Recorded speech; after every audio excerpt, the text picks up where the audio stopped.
Google's Android TV on a budget. This is exactly what the Realme TV Stick 4K is about. Are these $50 a well-spent budget? Let's inspect.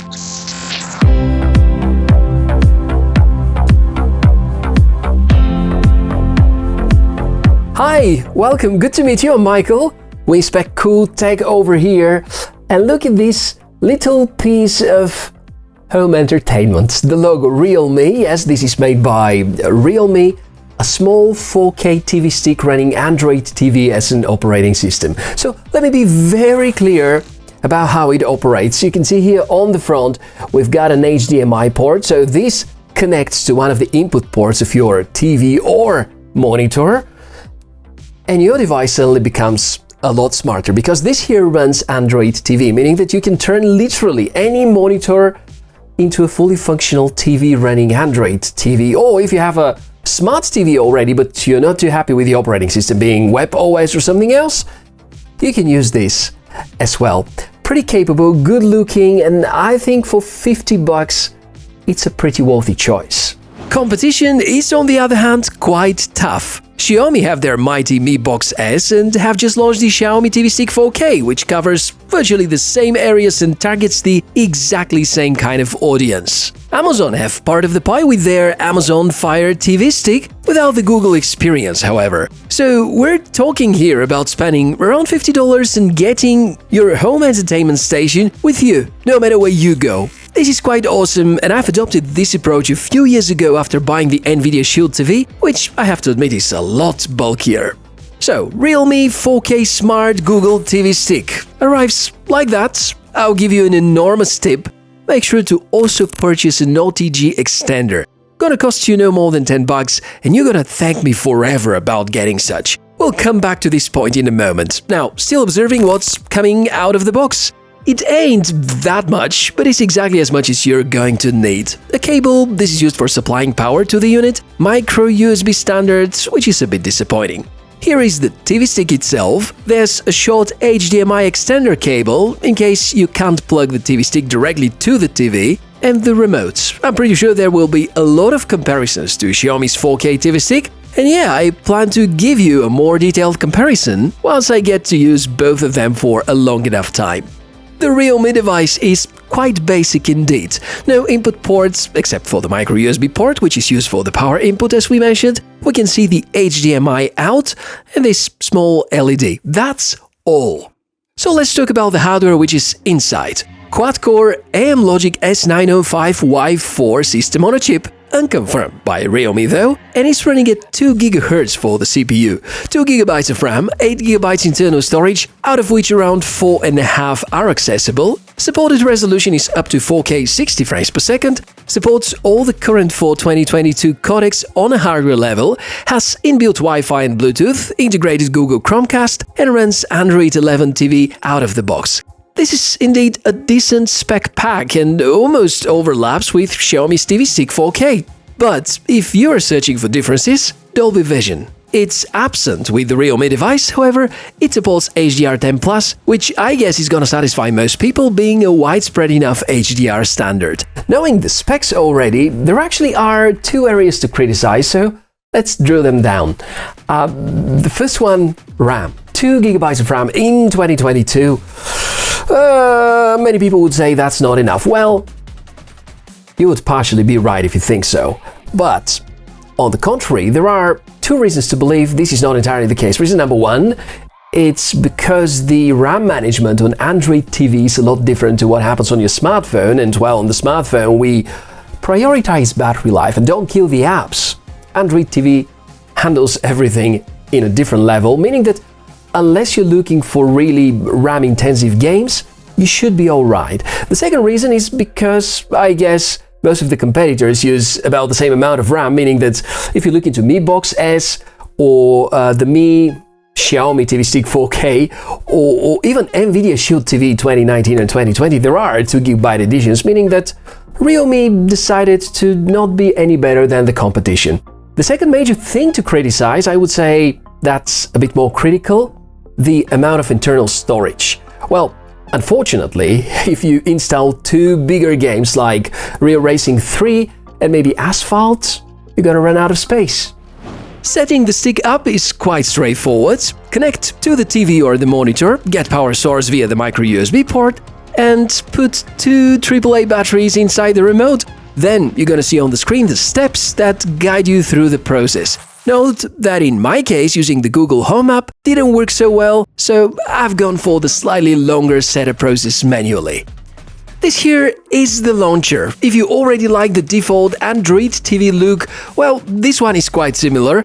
Everything is adjusted towards consuming content. You can use any of your preferred and favorite streaming services, including Netflix, HBO Go, Amazon Prime Video, YouTube Music, Spotify, etc. Bloatware is virtually non-existent. I have of course downloaded the apps that I usually try out with TV boxes. And you're right, the artificial benchmark testing is only one of the sides of the coin.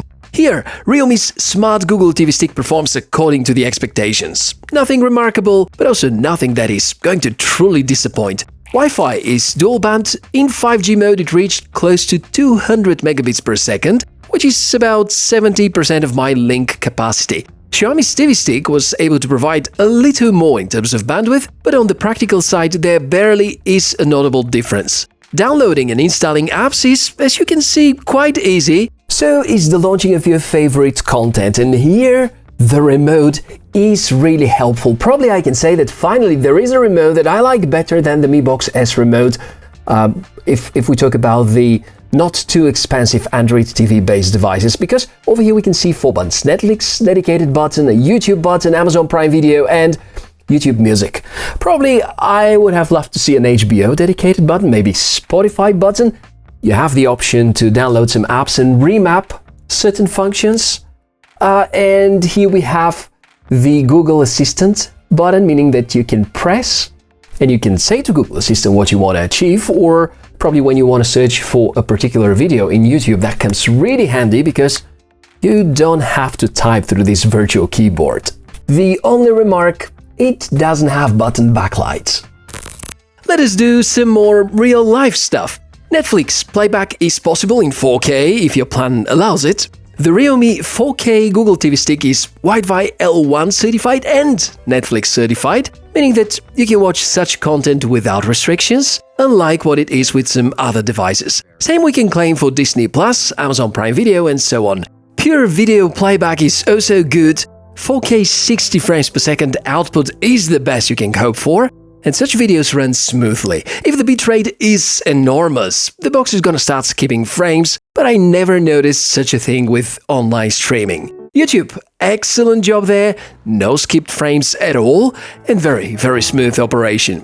If you wonder whether gaming is an option, it is possible, however, not that good. Get yourself a Bluetooth joystick and discover the fun of playing games on your TV. Some cool titles are missing because of the lack of joystick support, but most racing games are here. Unfortunately, blockbusters like Real Racing 3 or Asphalt 8 are no-go because they seem to be too heavy for the stick. So you have to settle down with basic graphics like Beach Buggy Racing, which at least runs pretty smoothly. For multimedia, you're equipped with Google Chromecast, and I totally loved what Realme have included in terms of instructions. Just follow the suggested steps and get to know the feature better. Going back to the bonus tip mentioned earlier, and this is a trick I know from the good old Fire TV Stick by Amazon. If you get such an OTG extension cable, you can use a USB port to attach a keyboard and mouse, or USB flash, or USB to microSD adapter. I'm gonna show you the most practical and common implementation. If you want to open a video that you have on a flash drive, connect, then download FX File Explorer from Play Store and open the media card section. This is invaluable, and yes, you can attach external drives, however they need to be with external power source. Should we talk about the drawbacks? Yeah, there are such, of course. For instance, the device feels quite warm during the whole time. Passive cooling and small form factor may lead to throttling, which is likely to occur during gameplay only. No Dolby Vision support, no backlight on the remote, and no extra ports for attaching peripherals unless you get this extra equipment. We talked about the warmth and therefore sometimes throttling and the not so great gaming experience. Oh, and since officially it is only launched in India, there are limited stores where the Realme 4K Smart Dongle TV Stick is available for purchase. So in the end, I'm really impressed knowing that it's the first Realme Android TV-based stick. I'm pretty sure that Realme have done extraordinary good job. Yes, there are minor drawbacks, but nothing which is too critical, and this is a worthy competitor to the Xiaomi 4K TV Stick. So what do you think? Do you like it? Do you prefer it over the competition and their devices? And do you know some nice, awesome hacks and tips and tricks that you want to share with the others? Don't be lazy, comment down below, sharing is caring, and the more info we combine, I'm pretty sure the more people would appreciate it. And thanks a lot for watching this episode. As usual, more information, link to the product is placed in the description below this video. Thank you for being my guest today and look forward to seeing you in our next episode. Bye!